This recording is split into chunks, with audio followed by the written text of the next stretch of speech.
You're a college student in 2019, and no matter what you're doing, you're going to need a portable device, whether that be a laptop or a tablet.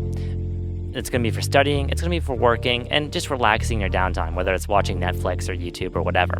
And a lot of what you're studying or working, though, that's going to decide which device you need, depending on what your needs are, what kind of student you are. And so I'm going to help you decide that in this video.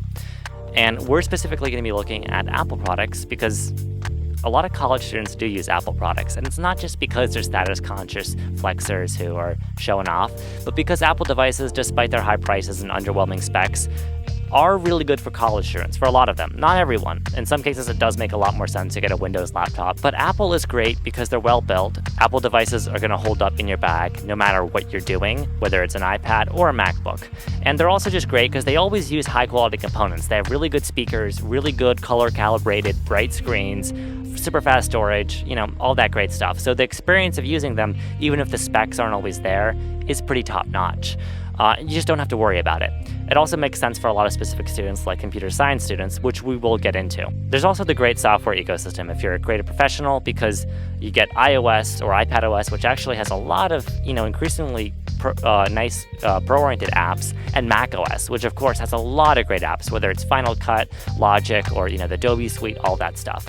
But the question nowadays is, do you get a MacBook, which has traditionally been the bread and butter of college students, or with the exciting new iPad Pro hardware and iPadOS, which is making the iPad a lot more capable, do you go with the iPad Pro, which is also really appealing? Well, I'm going to break that down in this video, and we're going to start with the iPad. The iPad is the device I like a lot because it's just really nice, especially the 11-inch model, which I recommend because it's the perfect size if you're holding it or if you want to read it like a Kindle.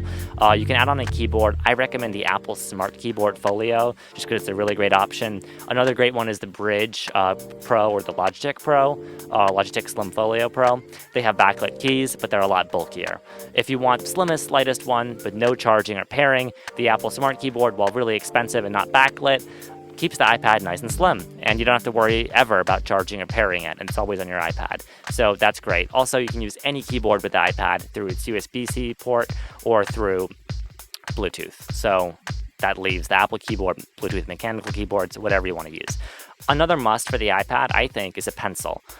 Even if you're not an artist, it's great for artists, obviously, if you're using Procreate on the iPad, or if you're even using it as a second screen for your computer, whether it's a Mac or Windows, to draw on apps like Photoshop. Obviously, it's great for artists in that sense, but for every student, it's great. If you want to take notes, digital notes really make a lot of sense these days. It's kind of the future. It lets you be way more organized. There's a lot of great note-taking apps. I recommend OneNote, Notability, or GoodNotes. Those are all three great options, depending on what you want to do.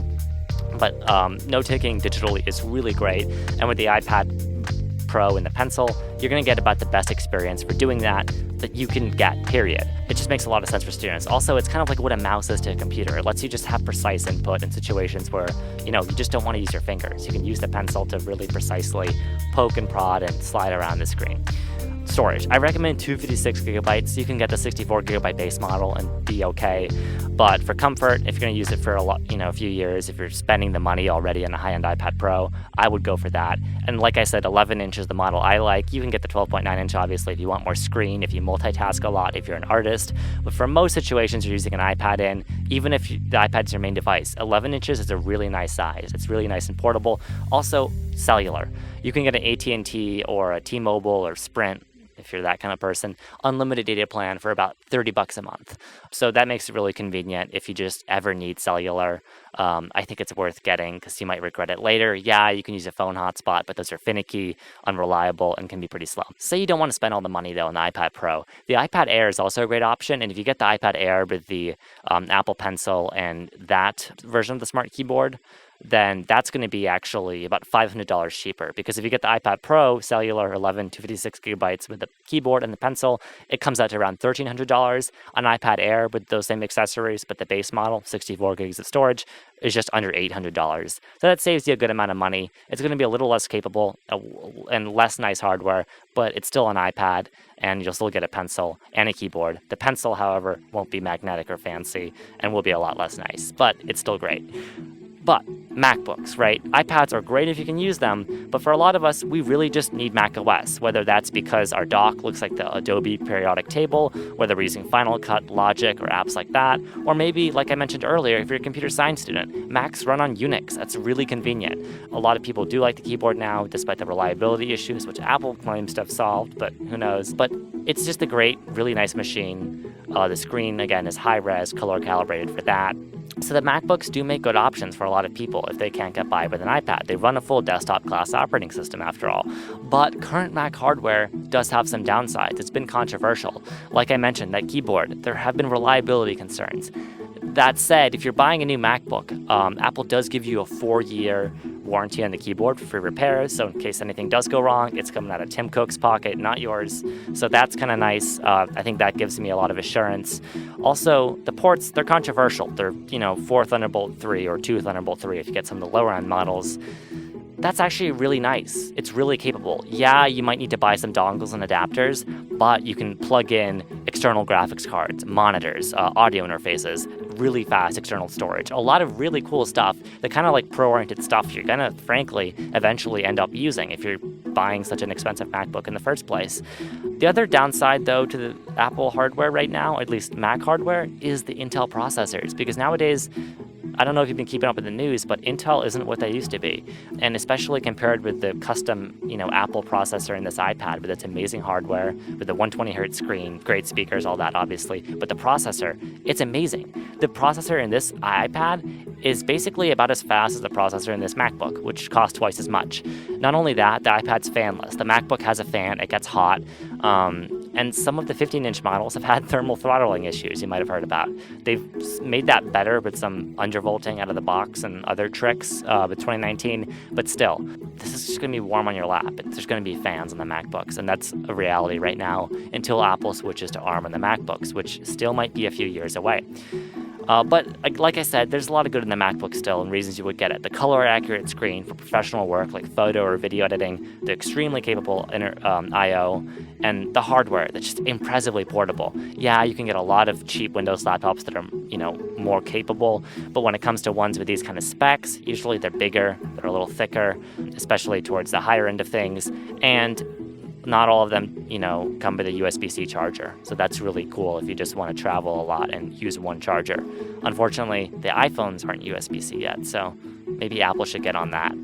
Funnily enough, that actually means if you have an Android phone, a MacBook might be a really good laptop for you. But the question is, which MacBook do you get?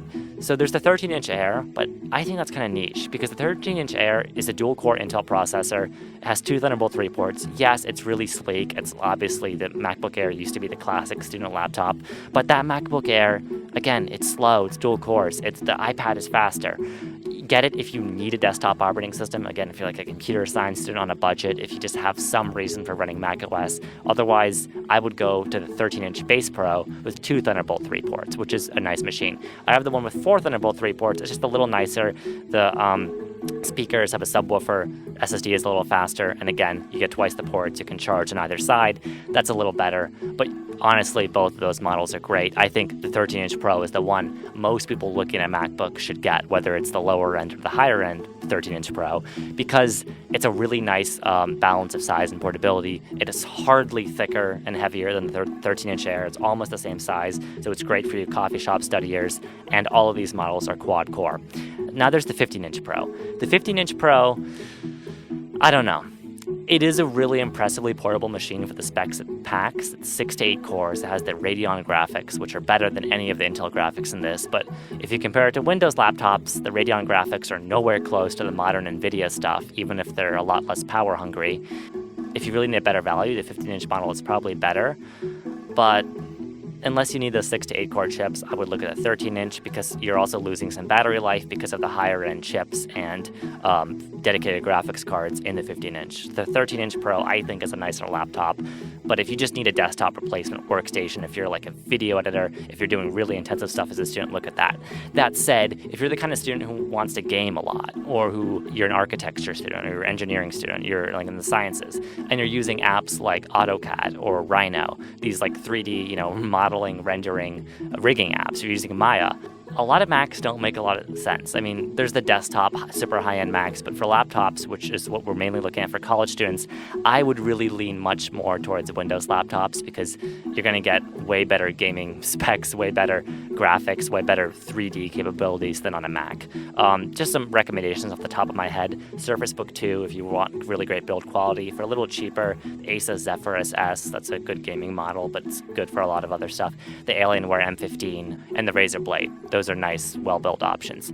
But in conclusion, what we've gone over today is the iPad Pro and the MacBook mainly, and I'll finish with this. I think if you can get by with the iPad, do it, because the iPad is the nicest hardware. Like the 120 hertz screen, it's like magic. It's everything about using it is so nice with the touchscreen, all of that. And with the iPad OS, it's really capable.